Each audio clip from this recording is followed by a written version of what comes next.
مستقبل کی منصوبہ بندی کا سب سے اہم پہلو شاید وصیت نامے کی موجودگی ہے۔ اگرچہ انٹیریو میں رہنے والے ہر شخص کے لیے وصیت کا رکھنا ضروری ہے، یہ ایسے فرد کے والدین کے لیے زیادہ ضروری ہے جو معذوری کا شکار ہوں، تاکہ وہ یقینی بنائیں کہ اس کے لیے اپنے پیچھے چھوڑ کر جانے والی وراثت کو اپنے معذور بچے کے لیے محفوظ کریں۔ جب کوئی معذور شخص 18 سال کی عمر کو پہنچتا یا پہنچتی ہے تو وہ انٹیریو ڈسیبلٹی سپورٹس پروگرام، جس کا مخفف ODSP کہلاتا ہے، میں درخواست دینے کا اہل ہو سکتا یا ہو سکتی ہے۔ ODSP ایسے افراد کو جو اس کے اہل ہوں ایک ماہانہ وظیفہ مقرر کرتا ہے تاکہ اس کے روزمرہ کے اخراجات میں مدد ہو سکے۔ وصول کرنے والا 65 سال کی عمر تک ODSP حاصل کرنے کے اہل ہوتے ہیں۔ اس وقت وہ مدد کے فیڈرل پروگراموں کے اہل ہو جاتے ہیں۔ ODSP کی تمام سہولتوں کے ساتھ کچھ پابندیاں بھی ہوتی ہیں، جسے ODSP وصول کرنے والے کی رقم کی حد اس کے بینک اکاؤنٹ میں موجود رقم کے اعتبار سے مقرر کی جاتی ہے۔ اگر ODSP وصول کرنے والے کے بینک اکاؤنٹ میں بہت زیادہ رقم موجود ہے تو اس کی ODSP کی ماہانہ رقم میں شاید کمی یا مکمل طور پر بند بھی کر دی جا سکتی ہے، اس وقت تک کہ اس کے اکاؤنٹ میں رقم مناسب حد تک پہنچ جائے۔ وراثت کے حوالے سے اس کا مطلب یہ ہے کہ اگر ODSP وصول کرنے والے کے والدین ورثہ چھوڑتے ہیں تو انہیں اس بات کو یقینی بنانا چاہیے کہ وہ ورثہ فرد کی ODSP کو خطرے میں تو نہیں ڈالے گا، لہٰذا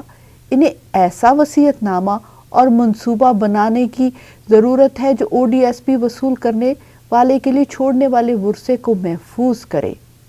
اس بات کا خیال رکھنا بہت ضروری ہے کیونکہ اس بات کا اطلاق ODSP وصول کرنے والے کے افراد خاندان اور دوستوں پر بھی ہوتا ہے جو اگر کسی وقت انہیں پیسہ دینا یا ان کے لیے کچھ چھوڑنا چاہیں گے۔ کسی وصیت نامے میں ODSP وصول کرنے والے کا خاص طور پر ذکر نہ کرنے کی صورت میں بہت سے دوسرے مسائل پیدا ہو سکتے ہیں۔ کچھ والدین کا خیال ہوتا ہے کہ ODSP وصول کرنے والے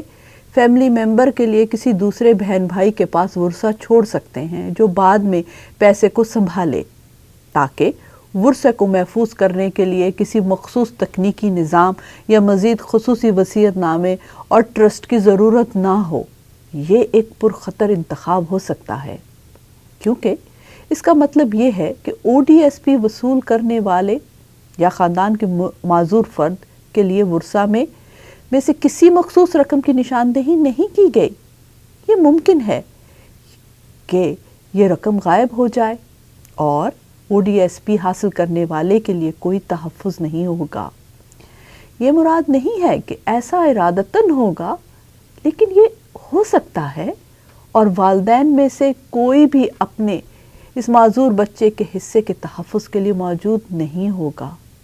میرے خیال میں یہاں یہ بتانا ضروری ہے کہ کوئی شخص جو معذور ہو اسے ODSP کے لیے درخواست دینا لازمی نہیں ہے۔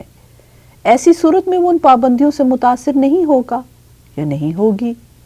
جن کے لیے ODSP وصول کرنے والے کو پابند ہونا پڑتا ہے۔ بہرحال ODSP ماہانہ وظیفے کے علاوہ دوسری سہولتیں مہیا کرتا ہے، جیسے ادویہ کے لیے کارڈ اور دانتوں کے علاج کی سہولت، اور جب آپ اس رقم کی مالیت کا حساب لگاتے ہیں جو ایک شخص ODSP سے وصول کرتا ہے تو والدین پر دباؤ ہوتا ہے کہ اتنی رقم اسٹیٹ میں چھوڑ کر جائیں، اور یہ صرف بنیادی ضروریات مہیا کرتی ہیں، نہ کہ یہ امید کرنا کہ یہ ورثہ ان کے بچے کو عیش و عشرت کی کوئی بھی چیز حاصل کرنے میں مدد دے گا۔ پھر یہ مسئلہ بھی ہوتا ہے کہ کیا وہ شخص اتنی اہلیت رکھتا ہے کہ اپنے پیسے کو سنبھال سکے؟ لہٰذا اگرچہ وہ ODSP وصول نہ بھی کر رہا ہو یا نہ بھی کر رہی ہو، اور مثال کے طور پر اسے ورثے میں 1 لاکھ ملے ہوں، تو پھر کیا ہوگا؟ کیا وہ احتیاط سے اپنے سرمائے کو سنبھال کر خرچ کریں گے اور اپنی زندگی کے سہارے گزاریں گے، یا شاید ناقبت اندیشی سے رقم ختم کر دیں گے؟